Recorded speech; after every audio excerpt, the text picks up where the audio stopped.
If you're a fan of podcasts, chances are you've thought about starting your own. But once you've recorded your show, what are the next steps? How do you reach listeners and build an audience? Well, Audioboom can help with our $9.99 monthly subscription plan for hosting and distribution. With Audioboom's $9.99 subscription plan, you get 200 minutes of recording time for each episode, a branded homepage on the Audioboom platform, embeddable players for web and social media, unlimited storage, and episode scheduling. Plus, thanks to Audioboom's partnerships with the leading distribution and streaming platforms, your show may be eligible for placement on Apple Podcasts, Deezer, Google Play, iHeartRadio, Savin, Spotify, and Stitcher, pending approval by each platform. And with Audioboom's advanced analytics, you'll be able to see how often your show has been downloaded, what devices your audience use to listen to your show, the age, gender, and location of your listeners, and so much more. To sign up for your $9.99 monthly subscription plan, go to audioboom.com/start and sign up today. That's AUDIOBOOM.com/START. Sign up now and get the support you need to start your podcast today. That's audioboom.com/start. Welcome to Audiogyan with Kedar Nimkar, a podcast that documents insightful conversations with Indian designers, artists, musicians, writers, thinkers, and creatives of all types. Catch us on iTunes or visit audiogyan.com for more Gyan sessions. Here's your host, Kedar Nimkar. Today I have Noopur Datye with me on Audiogyan, a graduate from JJ Institute of Applied Arts. Noopur is a type designer and a calligrapher from Mumbai. She's a co-founder of EType, a collaborative type design studio that focuses on designing contemporary Indian typefaces. Her work has won D&AD Black and Blue Elephant at Kyoorius Design Awards and has been featured in 365 Typo and in Typografica's favorite typeface of 2015 and 16. Noopur is an active member of Aksharaya, a non-profit that channelises its collective efforts to document, promote, explore, and create awareness about Indian scripts. So thank you, Noopur, for giving us your time and welcome to Audiogyan. Thank you, Kedar, for having me on Audiogyan. Okay. We'll be discussing today about Indian typefaces I'll straight away get to the first question, which is you work with multiple scripts at EType. Yeah. So can you tell us more about multi-script type design in India and why is it important? A multi-script country like ours offers an exciting and challenging opportunity for type designers. Multilinguality is actually unavoidable in India. Mm-hmm. It is a need rather than a choice. I'll give you two examples. When I went to Chennai, I was absolutely awed by the Tamil lettering that I saw. I clicked a lot of pictures for references. But since I am not a Tamil reader, I did not understand anything. Even in public places like bus stands, all the information was only in Tamil. On one hand, I loved the way regional script was given prominence. But on the other hand, it was a problem for a non-native like me. I'll give you another example. If you have noticed, printed safety instructions on domestic flights in India are available only in English and Hindi, and in some cases in Braille. But what about other languages? And this includes basic safety instructions like life jackets under your seat.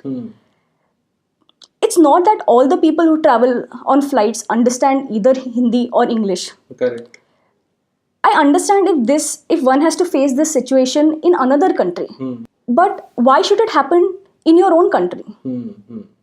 It is a challenge not just for type designers, but for any communication designer to communicate in multiple languages or multiple scripts in India.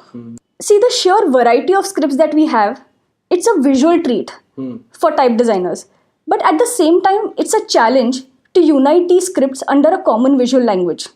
We would have to do this for the purpose of creating a multi-script type family or to create a cohesive brand identity. Okay. But does that mean there are visuals also to communicate what it is, no? But still there is a need for a subtext to it? Yes, so symbols will definitely help in this case, but not all things can be communicated through symbols. Say, for example, in case of signages, you will not have symbols for names of places. Correct. So, how many scripts do we have in general? In India? Yeah. Yeah. So, if you refer to Dr. Ganesh Devi's Linguistic Survey of India, there are 400 scripts. Out of these, the more widely used ones include Devanagari, Gujarati, Gurumukhi, Bangla, Odia, Tamil, Telugu, Kannada, Tibetan and Meitei that have evolved from Brahmi. Then you have Urdu, Sindhi and Kashmiri that are based on Arabic. You also have Latin. In India, Latin is used not just for English and other European languages, but also for northeastern languages like Khasi and Garo. Apart from these, we also have scripts like Gondi, Olchiki, Sileti, Sorasompeng, and so on. Baapre. Okay, sir. It's unbelievable. These are like 400 scripts actually, not just languages or dialects. These are scripts. So yes. So if you ask me if I know all the 400, I'll say no. At EType, we have designed typefaces for only 11 of these scripts. Still, it's so a far. Lot, yeah. So how do you approach this multi-script type design projects? Even though most of our scripts follow the same writing system, they are visually distinctly different from each other. Each script has its own quirks and nuances, script textures and standards. It is important to respect the distinct identity of each script while designing a multilingual type family. So, while designing with multiple scripts, there is a constant danger that the visual features of one script will dominate over the others. This can happen if one of the scripts is designed first and then the rest of the scripts are based on it, or if the designer has insufficient knowledge or understanding of the script that he or she is designing for. This is something that we are consciously trying to avoid at EK. We try to match the visual features of various scripts without compromising on the individual script grammar and script traditions. It is important that each script appeals to its respective native readers. Like, for example, a Kannada reader will not care if the Kannada typeface matches with the Devanagari or with the Latin, for that matter. What will concern him is if the Kannada is readable and legible. But then there has to be some sort of family also, right? A sense of family also has to be there. Yes, so there are a lot of features that can be matched across scripts, and these will include you can match the weights, you can match the heights, you can match the modulation, the contrast, the axis, the joineries, and so on. But at the same time, it is still important to keep in mind the distinct individual identities of each script as well. Interesting. So, given the general context, scripts are complex enough. So, what are the current challenges that you face? The challenge I feel is not really in the design, but in the utilization of typefaces. So, let me ask you a question. Can you type in Devanagari or any other script, Indian script for that matter? No. Unless no, but it's phonetics and Google translates it for me. Right. Yeah. So, see, this is another big challenge. You are one of the many designers, advertising professionals and design students that I know who have absolutely no idea how to type in Indian languages. I'm a little annoyed by designers and students who claim to love typography, who appreciate and follow Indian type designers on social media, but who have absolutely no clue how to correctly use the fonts that are created by them. See, type design does not survive in isolation. The typefaces are tools for designers, publishers, advertisers, and even laymen. If I design a typeface and nobody uses it correctly, then what's the point? Correct. It is very important that type users play their part for type designers to flourish, or for that matter, even survive. So I feel this is a very big challenge. You said that you type using Google Translate. It works for you because you read and write in English. Correct. But it's not a solution for everyone. Tell me, how is it logical to use Latin as a tool to type in Hindi? Are you saying that every Hindi speaker needs to know how to type in English for the words to appear in Hindi? Isn't it absurd? Yeah. This can be convenient for people who use Latin as their first script. But what about the others? Correct. Yeah, it makes sense. Yeah. So I think it's very important that this gap is bridged. Another problem is that standardization is not implemented in India. Indian scripts have had Unicode support from the 90s, but non-Unicode based fonts are in use even today. Why is that? Because having just Unicode support is not enough. Softwares need to support OpenType to display Indian scripts correctly. This support was not available until recently. It is still unavailable in some softwares. As a result, proprietary solutions like Shrilipi, Akruti, Indica, etc. cropped up. They provided a workaround that enabled non-Unicode based fonts to be used for printing and publishing in Indian scripts. In some ways, these solutions were good. They sustained the regional languages on the digital platform. But too many things went for a toss because of them. Text portability was an issue. It is still an issue. The users continue to use non-Unicode based fonts. It's a funny situation, you see. Imagine that you're unable to eat through your mouth and a doctor inserts a tube through your nose to feed you. Now you have recovered and you still want to be like fed through your yes, and you still want to be fed through your tube because you've paid for it and you're used to it now and you don't want to let it go. But you miss the taste of the food completely. These proprietary solutions are like these tubes. Users still do not want to let go of them. I feel that the Indian type design industry is still recovering from the disaster that these long-term temporary solutions have caused. It's quite ironic, long-term but temporary solutions. Yeah. And thirdly, the lack of available resources and documentation is another concern. It's difficult to find authentic information. In most cases, it's not available online, or even if it's available, it's inaccessible. And for a new learner to get resources related to type design in Indian scripts it's very limited. Correct. So I think this needs to improve as well. Yeah. Hopefully this Audiogyan helps an aspiring designer, type designer. You spoke about Unicode and OpenType. So how did the changing technology affect the design of Indian fonts? Almost every technology that exists or has existed was designed mainly for the Latin script. And we have fitted our scripts onto it. This has greatly affected Indic type design in the past. Let's take the case of Devanagari. The Nirnay Sagar fonts had more than 600 characters that were required to print Devanagari. Okay. Any good quality OpenType font today also has anywhere between 600 to 900 characters.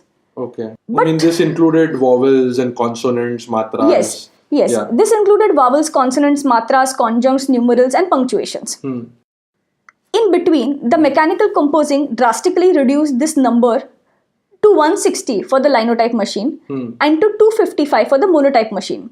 The typewriter further reduced this number to 88. Imagine a script that would ideally require 600 characters was force-fitted to adapt to the available technology of that time. This was definitely a compromise. Earlier digital fonts also have suffered due to this. I feel that it's important to understand the historical perspective as well. But why do you feel that it is important that people should know and study history of type design also?